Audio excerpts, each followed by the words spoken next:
नमस्कार। आज मैं आपको वाईफाई से होने वाले खतरे और मोबाइल से होने वाले खतरे तथा मोबाइल को शरीर में किस जगह पर रखने से क्या खतरे होते हैं और मोबाइल को किस तरह से रखना चाहिए, इस बारे में इस वीडियो को बता रहा हूँ। तो वीडियो को अंत तक ज़रूर देखिएगा। तो सबसे पहले दोस्तों बात करते हैं हम वाईफाई की। दोस्तों आपने देखा होगा कि अक्सर लोग अपने घरों में वाईफाई लगा देते हैं और इस वाईफाई को वो 24 घंटे चलाते हैं। लेकिन दोस्तों वाईफाई से होने वाले नुकसान के बारे में किए गए शोध के आधार पर मैं आपको बताना चाहूँगा कि अभी तक कोई निश्चित निष्कर्ष तो नहीं निकला है, लेकिन कि विश्व स्वास्थ्य संगठन WHO के अनुसार अगर स्वास्थ्य की बात करें तो इस पर कोई खास नुकसान के ठोस सबूत नहीं है कि वाईफाई शरीर को कितना नुकसान करता है। लेकिन फिर भी कुछ शोधों के आधार पर यह देखा गया है कि वाईफाई का अधिक एक्सपोजर शरीर को कुछ स्वास्थ्य समस्याएं दे सकता है, जैसे सिर दर्द, थकान, नींद की समस्या, एकाग्रता की समस्याएं, तंत्रिका तंत्र की समस्याएं। लेकिन ये भी ध्यान रखना है कि ये जो एक्सपेरिमेंट किए गए इनका कोई ठोस निष्कर्ष अभी तक नहीं निकला है। फिर भी वाईफाई के स्वास्थ्य पर होने वाले प्रभावों को अगर आप कम करना चाहते हैं तो इसके लिए आप वाईफाई के एक्सपोजर को कम करें और वाईफाई राउटर को जो उसकी शक्ति है उसे कम पर रखें। वाईफाई के उपयोग को सीमित रखें। अपने शरीर को नियमित आराम दें। दोस्तों और आपको बताना चाहेंगे कि वाईफाई को शरीर से कितना दूर रखना चाहिए। वाईफाई को शरीर से दूरी रखने का कोई निश्चित प्रमाण तो नहीं है, लेकिन विश्व स्वास्थ्य संगठन के अनुसार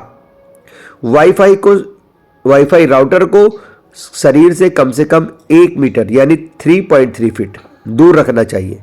यूरोपीय संघ के अनुसार वाईफाई राउटर को कम 1.5 मीटर यानी 4.9 फीट दूर रखना चाहिए। कुछ विशेषज्ञों का यह भी कहना है कि वाईफाई राउटर को कम 3 मीटर यानी 9.8 फीट दूर रखना चाहिए।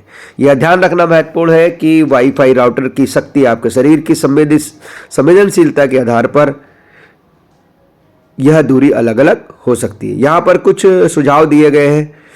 वाईफाई को रात में बंद करने पर विचार करें। यदि आप वाईफाई राउटर को बंद नहीं कर सकते तो इसकी शक्ति को कम करें। अपने बेडरूम में वाईफाई राउटर को रखने से बचें और यदि आप वाईफाई राउटर को अपने बेडरूम में रखना ही चाहते हैं तो इसे बिस्तर से कम 1 मीटर दूर रखें। तो ये तो दोस्तों थी आपके वाईफाई की बात। अब दोस्तों हम लोग कर लेते हैं मोबाइल की बात। जैसा कि दोस्तों जानते हैं आप कि मोबाइल जितना हमारे लिए अच्छा है उतना ही ये बुरा भी हो सकता है। तो दोस्तों इसके लिए जो मोबाइल की जो रेडिएशन होती है वो हमारे शरीर को खतरा पहुंचाती है। कहीं ना कहीं मोबाइल की रेडिएशन से कहीं ना कहीं हमारे स्वास्थ्य पर नकारात्मक प्रभाव तो पड़ता ही है, चाहे वो कम पड़ता हो या ज़्यादा, यह शरीर पर निर्भर करता है। अब दोस्तों हम आते हैं कि मोबाइल को कौन सी जेब में रखना चाहिए। तो दोस्तों अगर हम ऊपर वाली जेब में रखते हैं तो इससे हमें फ़ायदा ये होगा कि ऊपर वाली जेब में रखने से शरीर के अन्य निचले हिस्सों पर कोई भी इसका रेडिएशन का प्रभाव नहीं पड़ेगा या कम पड़ेगा। नुकसान लेकिन क्या है कि ऊपर की जेब में रखने से आपके दिल और फेफड़े पर इसका प्रभाव पड़ सकता है। अगर आप दोस्तों बीच की जेब में रखते हैं, मध्य की जेब में रखते हैं तो इससे क्या फ़ायदा होगा। मध्य की जेब में रखने से आपके अन्य अंगों पर इसका प्रभाव कम पड़ता है, लेकिन नुकसान इससे क्या है, मध्य जेब में रखने से मोबाइल के आपको पेट और आंतों पर इसका प्रभाव पड़ सकता है। अब दोस्तों आते हैं हम नीचे की जेब में अगर रखते हैं तो क्या होगा।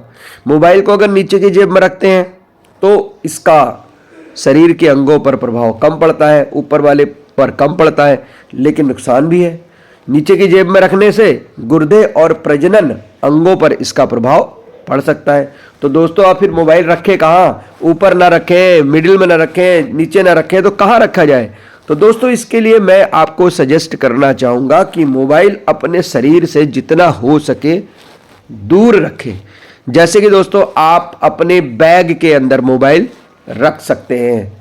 जो आपका बैग है उस बैग में आप मोबाइल, कहीं आप जा रहे हैं तो जेब में रखने के बजाय किसी बैग में मोबाइल को रख दें और मोबाइल की संवेदनशीलता से आप दूर रहें। और जब आपको बात करनी है तभी आप मोबाइल को कान में लगाएं। तो दोस्तों इसमें भी है कि दाएं तरफ लगाना चाहिए या बाईं तरफ। तो दोस्तों दाईं और बाईं तरफ का भी मैं आपको उत्तर इस वीडियो के अंत में दूंगा। अब दोस्तों आ जाते हैं जो 4G के बाद जो 5G आया है, उस 5G से हमें कितना नुकसान पहुंचा। तो 5G से दोस्तों वास्तव में जो छोटे पक्षियों को बहुत नुकसान पहुंचा है, लेकिन दोस्तों अभी भी अब 5G हमारे देश में 2022 को आया था। तो धीरे धीरे करके दोस्तों जब शारीरिक रूप से अभ्यस्त हो जाते हैं तो उसके रेडिएशन का उतना प्रभाव नहीं पड़ता। यही मनुष्य की सबसे बड़ी खासियत होती है।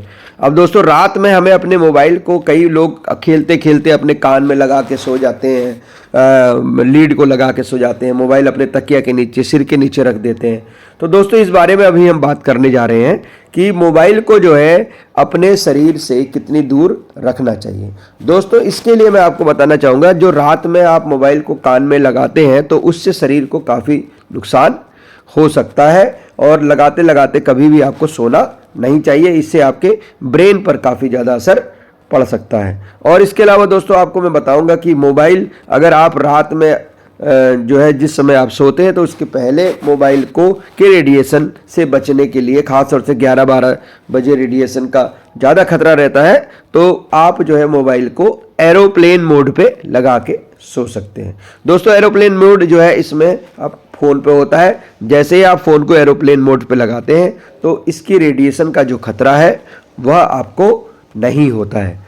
तो आई होप दोस्तों मोबाइल से रिलेटेड जानकारी और शारीरिक रूप से रिलेटेड ये जानकारी से आप संतुष्ट हुए होंगे और इस जानकारी को आप दूसरे लोगों तक भी प्रेषित करें, ऐसी मैं आपसे उम्मीद करता हूँ। थैंक यू वेरी मच दोस्तों इस वीडियो को देखने के लिए।